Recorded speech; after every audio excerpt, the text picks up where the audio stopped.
Hello, everyone. My name is Shervin Eftekhari. I'm a medical graduate from Azad University of Tehran, Iran.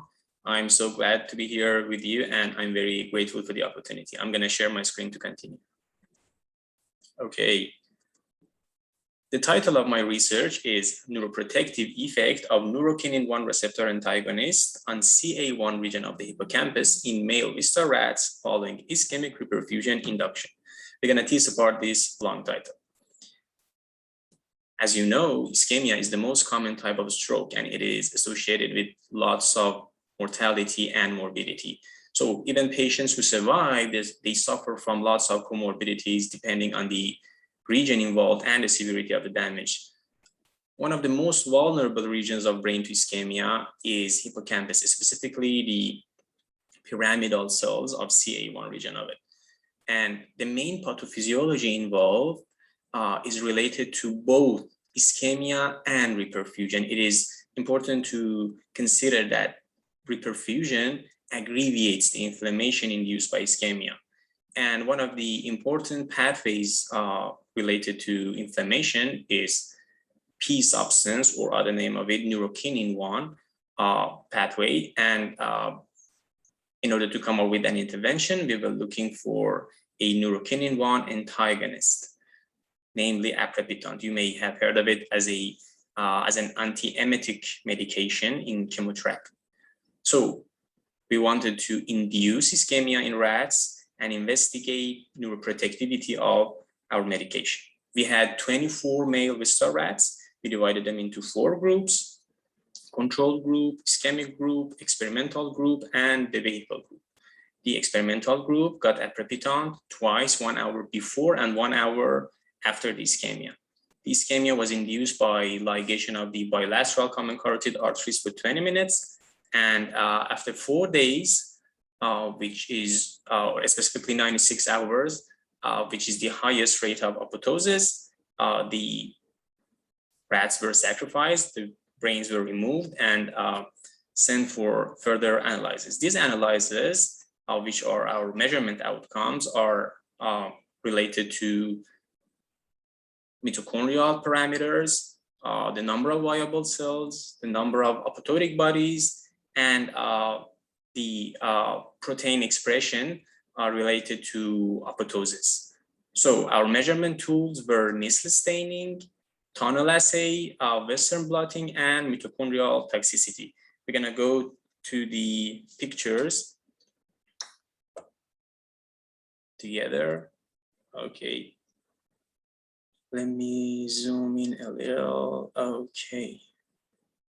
Here, what we're looking at is the Nisl staining. You can see the control group, which is intact almost. The experimental group, which is similar to the control group.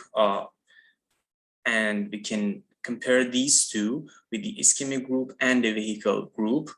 We can see lots of degenerated neurons in the ischemic group and the vehicle group, but fewer in the experimental group and almost none in the control group.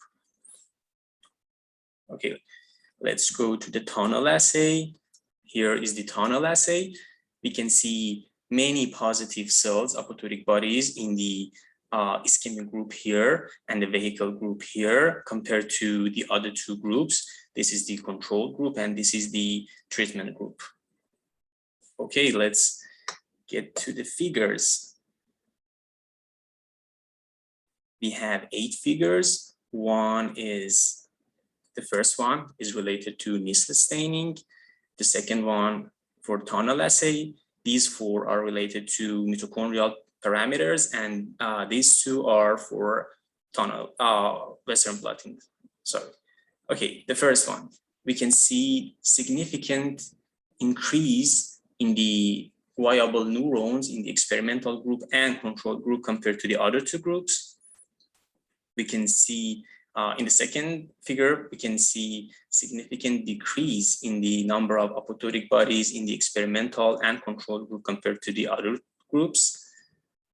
In the mitochondrial toxicity, we can see a significant decrease in the reactive oxidative species.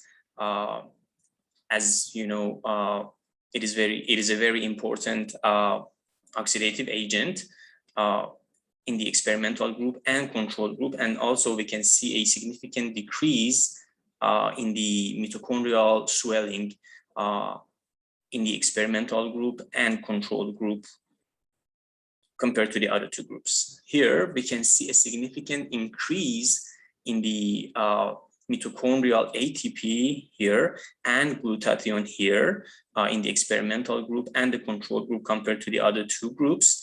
We know that mitochondrial ATP is a very important source of energy for the cell, and glutathione plays a role as a antioxidant. So we can see the increase of these antioxidative agents in experimental and control group. Okay, for Western blotting, we can see significant decrease in the protein expression related to caspase 8 activity and expression levels of BAX. We can see significant decrease in experimental and control group in these two, and we can see significant increase in the expression level of BCL2 in the experimental and control group. So in general, of Western blotting, it means it is in favor of preventing apoptosis. So,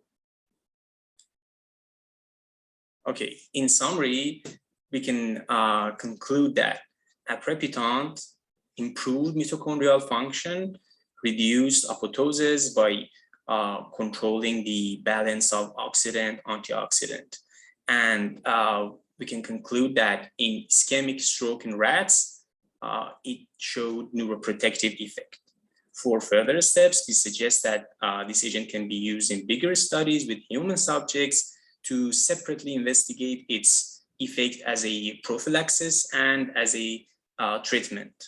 We suggest that this agent can potentially be used as a prophylaxis for high-risk groups and can potentially extend the window of the current treatments for ischemic stroke. I would also like to appreciate my other colleagues in this research, especially my dear professor, Dr. Sharifi, and I would also like to thank you for your attention. Thanks.